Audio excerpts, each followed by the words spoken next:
It's good to be alive in this land of ours. Good to drive in this land of ours.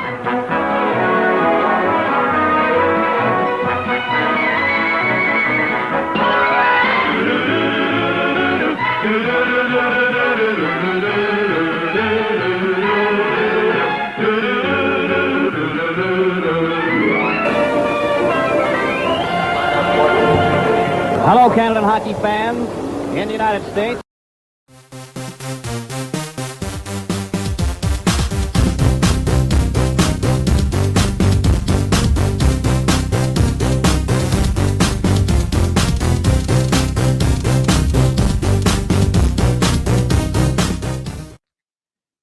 Hello, everyone, and welcome to Hockey Time Machine. I'm Glenn Dreyfus. Just as much as you can't have pro hockey without sticks and pucks, you can't have pro hockey without agreements between labor, the players, and management, essentially the owners. Maybe it sounds like a dry topic, but it certainly isn't, and especially when it's explained by Gerry Meehan, who's in a perfect position to analyze the history as a lawyer, a former NHL player, and a former NHL general manager. We're going to spend the next two shows tracing the history, the roller coaster, sometimes bumpy roller coaster history of NHL labor relations. Today's first show with Gerry was taped in November at the Sport Card Expo in Toronto. Gerry, in hockey's early days, players sometimes turned down NHL offers. They were working at 9-to-5 jobs, and they played in local leagues. And even through the 1950s, player rights in the NHL, well, there really weren't any. Exactly. It was non-existent. Players in the NHL those days played for the love of the game more than for the money, although the money might have been better than being a minor in New Liskeard or Sudbury and things like that. And oftentimes players would play in the minors and stay in the minors because they made better living there, and they might have married a local girl and got into a business opportunity where it was better off for them in the NHL. And rights in the NHL were basically non-existent. You got paid if you made the team, and that was about it. And there was no real negotiation about contracts, right? You took it or you left it. That lasted right into the 60s, too. I think when it began to become more of a negotiation was later on in the agent era. But in the 50s, 60s, and even early 70s, you were happy to have an opportunity to play in an NHL team. So you took what they offered and pretty much hoped that you could meet some bonuses to make some extra money. People may not remember this, but there was a first kind of aborted attempt at a players' association in 1957, but the owners squashed it. Yeah, Ted Lindsay led that. Ted Lindsay was the driving force behind some attempt to create a negotiating group that would have some power and common power in the effort to improve their conditions and their salaries. In those days, though, owners would not put up with it. They would essentially boycott a player or banish him to another club where he wasn't happy. Ted was traded to the hated Chicago Blackhawks, which probably wasn't a very good fit for him. And that was kind of a lesson to the rest of the league that don't bother with this stuff. We're not interested in. Take what you can get and be happy about it. Doug Harvey, I think, was another one who was, along with Lindsay, tried to get this going. But eventually, that first Players Association actually was disbanded. Well, I don't think it ever got to the point where it was actually a union. And there's the distinction between associations and union. If you're talking about a union in the context of collective bargaining and employee rights, you're talking about a legal, recognized union, and a union has to be supported by a majority of the workers to be able to speak on behalf of all the workers. I doubt they would ever get over half of the NHL players then to agree to do something that might get them banished to the minors. And if I recall, it was all started, or Lindsay tried to start it, partly because the owners wouldn't give up any information, I think, about pensions. That's part of it, I think, and also there was some sense that the pensions were not being paid for in every situation. you know, we're getting into some legal concepts. When you have a pension plan officially recognized as something that is a business deduction for the owners, it has to be processed through multiple layers of legal and administrative approvals.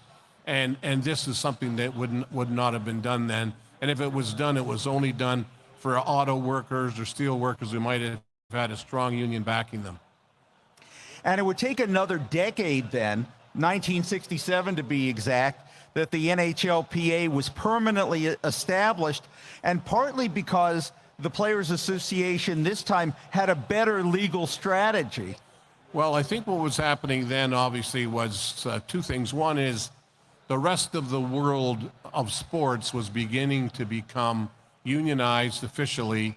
Baseball had already begun its approach to getting rid of all of the different rules that restricted players, including the reserve clause. Marvin Miller had come on the scene, and he was kind of like the pioneer.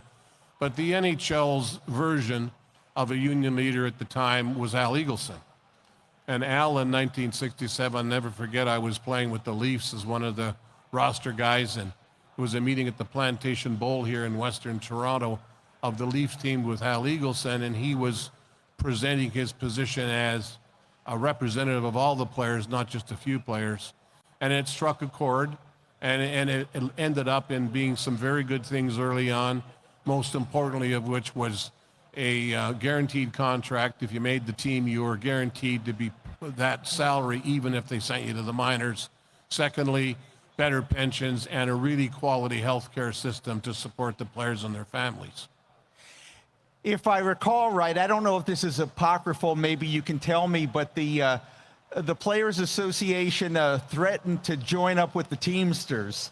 That was one of the things that happened, and I think we may be mixing ears, but I think the Teamsters was very interested in bringing them in because obviously more union members means more union dues and more operating capital for the leadership, among other things. We all know the Jimmy Hoffa story, and my guess is they would have stayed away from that only because of the complications that might have been created through aligning with a major union that was frankly under investigation frequently by the FBI. You were in the early parts of your hockey journey around this time. How aware, if at all, were you about all these machinations? We had no idea, really. We were just hockey players. We were happy to have the opportunity to be in the league. It meant a real uplifting of our dream that we had started with when we were little boys and so on. And it was an achievement that you would hope for, and you were still reluctant to rock the boat and become disfavored by management because that could lead to some unfortunate outcomes. From your understanding of it, how upset, how angry were the owners about having to accept a Players Association? Well, I think you'd have to mix them up between those who were fundamentally opposed to it on a business principle and those who were more realistic and understood that this was a trend. I would never have had any exposure at the time when I was playing to what was going on at the front office other than the occasional meeting with the general manager, good or bad. But the idea that this process was inevitable, I think, sunk in. And one of the advantages that hockey had to keep things even-keeled was that Eagleson, Al had a solid relationship with the ownership, and they worked together to avoid the acrimony that was taking place in the other leagues. But also, we all know the Al Eagleson story and where it went. And it all ran afoul, and he became questioned by outsiders, including Ed Garvey and a number of hockey agents who came in and challenged his leadership and said, this is too cozy a relationship with the ownership and we can't have it. I want to talk further about Eagleson, but before we do that, how was the NHL affected? You've touched on it, but if you will broaden your scope for me, how the NHL was affected from the 60s to the 80s especially by what was happening in labor relations in other North American pro sports. But I think it became very much an influencer, but the Eagleson-Ziegler-Wirtz connection, with which managed the process in a creatively cooperative way, prevented it from getting down into at the player level, as opposed to in baseball, Marvin Miller was a classic economist, union supporter, and a hard-nosed negotiator. I think that all of the other sports leagues had a negotiator with the ownership that was really arm's length. And Al's relationship was more not arm's length, it was more, let's try and work together, until he ran into his problems later on in his career. Do you know whether the players' associations of the various leagues do any coordination in terms of strategy or outlook or long-range planning? It came about, I think, as time went by. When Al was retired, deposed, whatever happened, he was succeeded by a fellow named Bob Goodenow. And Bob is a lawyer, and he brought in a more traditional oppositional negotiating stance and a firmer hand in distancing himself from the cooperative approach. Not to say that it was right or wrong, just that his approach was more traditional in the other sports than it had been in hockey. And Bob really was what the players needed at the time, because they had not been given the appropriate information about how things were. Players Association meetings generally were, this is what we're doing from the top down. We're getting along well with ownership. And it wasn't until Goodenow and a few of other people came in. Ed Garvey participated in that. I even think Buzz Hargrove, a local labor leader here, got involved in hardening the stance of the players. But I think the players became aware because of Bob's arrival, and it became an education process as well about these are the ways we have to achieve the things we need to achieve, which is basically salary disclosure, more freedom to choose our teams, and better benefits and better packages all the way around. And I was a member of the negotiating committee at the collective bargaining process for several years as chairman of the general managers committee. So I saw it from the inside, and it was a testy atmosphere. When you were playing, and your career went up until about 1980, 78, 79 was my last year, yeah. Did you at any time have, in essence, union meetings or union reps? Had that started? Was it starting to be a sharing of information more than a decade earlier when you started? Not really. I would say that the relationship between the players and the leadership of the association, they were hesitant to call it a union even until very late in the process. They kept using the word association because it mollified the owners. But the whole idea of players getting information came directly from Al and his leadership group. The executive council, which was the player reps with Al, and then they had an executive committee of several players, but they were all, reading from the same hymn book, really.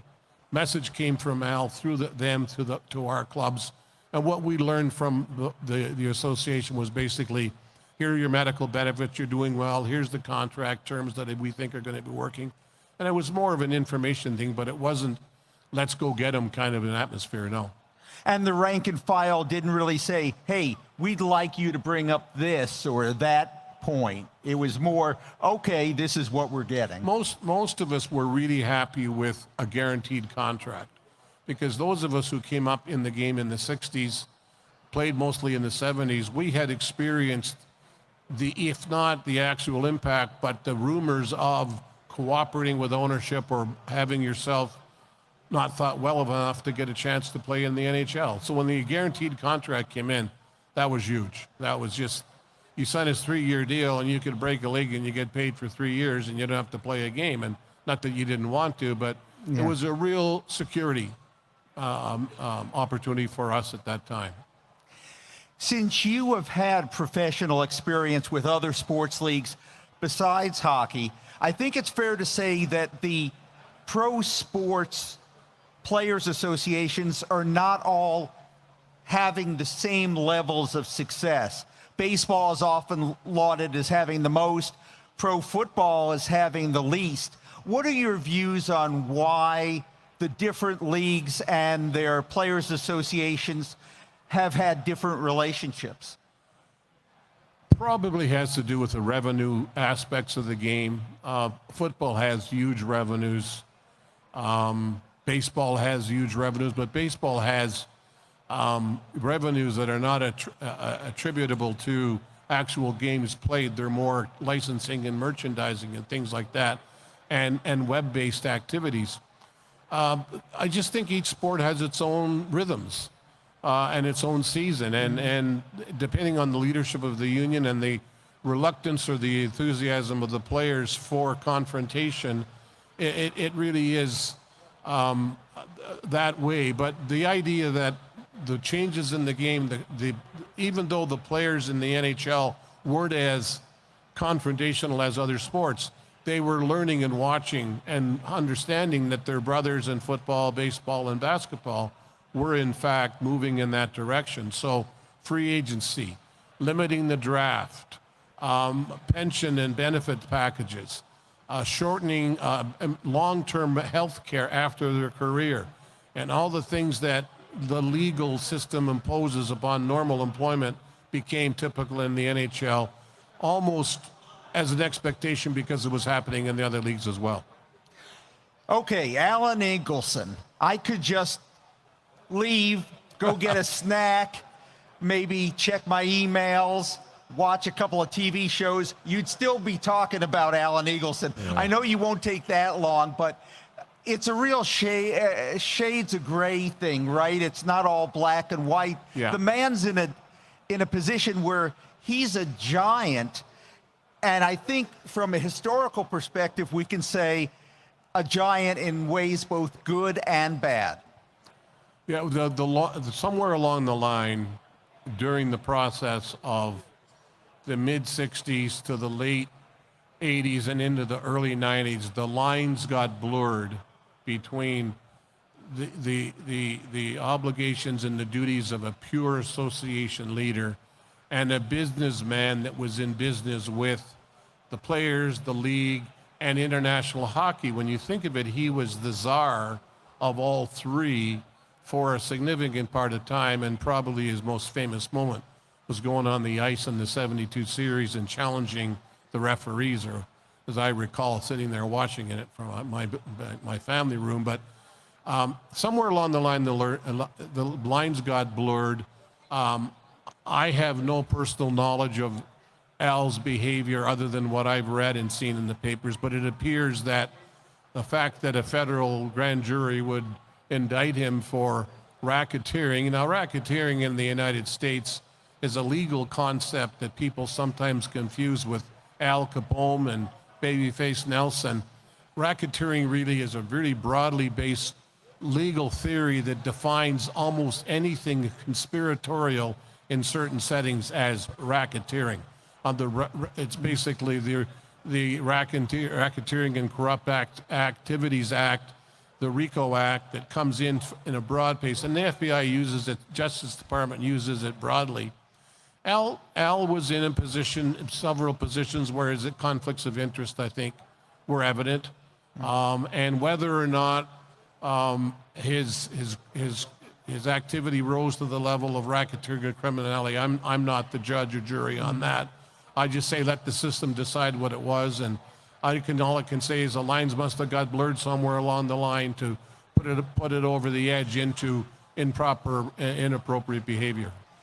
The reasons the lines got blurred, I think, is because he wasn't just executive director of the NHLPA. He was also a player agent. He was also a deal maker, and maybe he got cozy with the owners. Maybe that was too many hats for one man to wear. All of the above existed, but Al had a lot of capacity, has a lot of capacity, and I think he moved in the direction of opportunity. He was also highly politically oriented. He was very close to the conservative leadership in Ontario and in the Canadian government. So he carried a lot of, there was a lot of arrows in his quiver, I guess, to be responsible for, and he made some people who didn't like what he was doing, and that's kind of where the legalities came into it. I mean, some of those things where the lines were blurred were probably things he could have handled, but it got to the point where it edged into what somebody thought was a criminal activity. That was really the end of it. As an educated observer from the outside, today, how should we view Alan Eagleson? Well, I've said my piece. You can make your own decisions, read the books, understand the experience he's had. The Russ Conway book is one that talks a little bit about gross misconduct, talks about the more apparently or allegedly outrageous activities, but a lot of it's anecdotal and not based upon any, solid legal research. But, it's anecdotal, and it's personal experiences of people telling their truth. And especially early on, from 1967, when he became executive director, he did a lot for the players, and that shouldn't be forgotten either, right? No, I think that's where we talk about the blurred lines again, is that what was done in the early years when I was affected by it and personally experienced, it's hard for me not to be grateful for that. It's impossible for me not to be grateful for that, because everything in life, business, legalities, unions, it's all about stages of growth. Nothing happens overnight, except in the politics. Once in a while, there's something called a critical realignment. But in sports, it's gradual. It's based upon a lot of its economics. And the strongest statement of where the power in the game is now today happened with the lost season. And that was when the league and the owners had said, enough, we want a system that works for all of us. And they said, we're not playing until you guys agree. Before we get to that on the timeline, is it fair to say that the seismic shift in player management relations came in the 1970s, and that it can be summed up in 3 letters, WHA? Well, yeah, that's probably the most important experience in my life. I was having a decent career in Buffalo, and I was offered a 3-year contract for about triple the money I was making in Buffalo. And I wasn't interested in leaving Buffalo, but I was interested if that. So I approached the owner, Punch Imlach, and I said, "This is my problem. I've got this." He says, "We'll match it." And it wasn't even negotiation. There wasn't even 10 minutes of well, no, that's too much. Whatever they're paying you, we'll pay you, because the threat of the WHA was not as apparent as it was to the clubs, that if they were able to get players from the heart of their roster and into another league, that was validating the other league. So they would keep their roster players. They lost a few players that went on, and some superstars went, called Bobby Hull, that gave it real credibility. But the WHA never reached the level of talent, in my view, that had, but they did 2 other things. One was, they created the European player influence in North American sports. But people forget that some of the greatest European players didn't come to the NHL. They came to the WHA first. And Hedberg and Nielsen. Those guys made it happen with Bobby Hull. And the third thing I think that the WHA did is they were really precipitated the end of the reserve clause. The reserve clause being that clause in every contract that said we can renew it perpetually. Well, there was litigation based upon other leagues and associations, but through the WHA, I think it was the Cheevers of the Sanderson case, where the reserve clause was essentially said, it's over. You can't keep a player forever. You have to make, fish or cut bait, as they used to say. Is that the issue that the Supreme Court first took up with Curt Flood?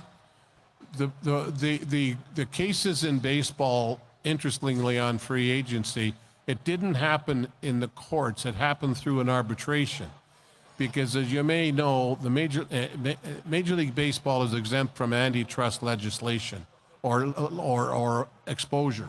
That means you can't use restraint of trade as an argument against a particular business practice. So, but there was an arbitration clause in the player relationship, and they took Catfish Hunter, took his claim to be free to Peter Zeitz, an arbitrator, and he declared him at the end of the contract free of any obligation to continue playing with, I think it was the Oakland Athletics. Yes. And that, I think he wanted to sign with the Yankees. Yeah, I think it was. He had an offer, but he had signed it, but he couldn't take it. And he sat, basically, I think he sat out a year. But the idea that it took, but the other sports weren't exempt.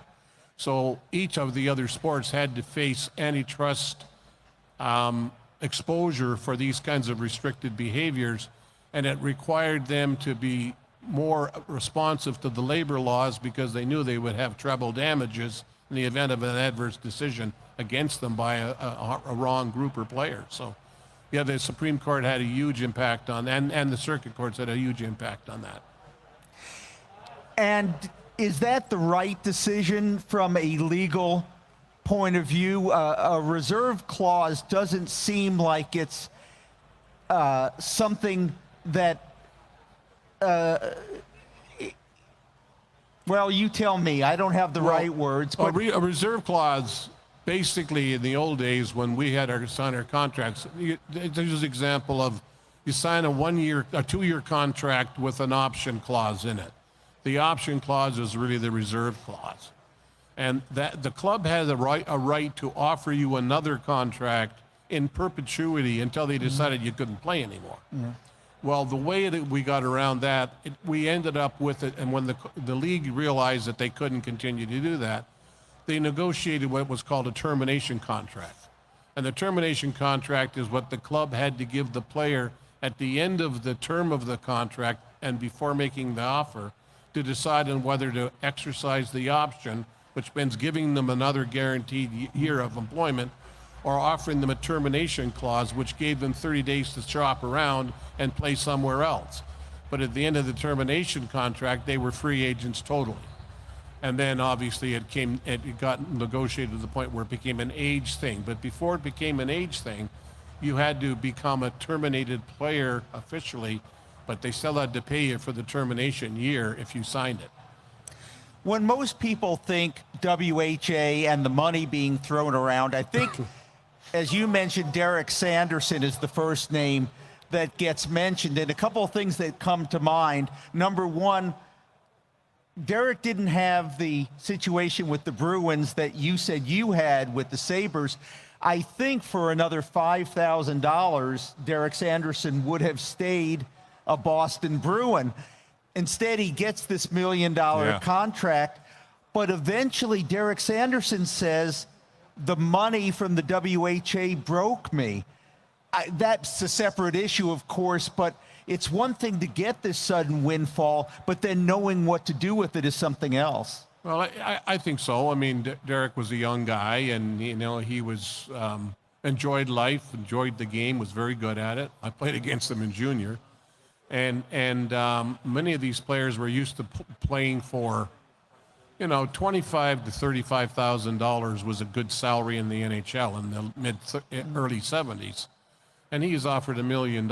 In many cases, these offers from WHA teams, they didn't come with a soft, tell me what you think about it. It was like, no, this offer's open for an hour or 2 or 72 hours. We're not doing it forever. If you're interested, this money's here, sign on the dotted line.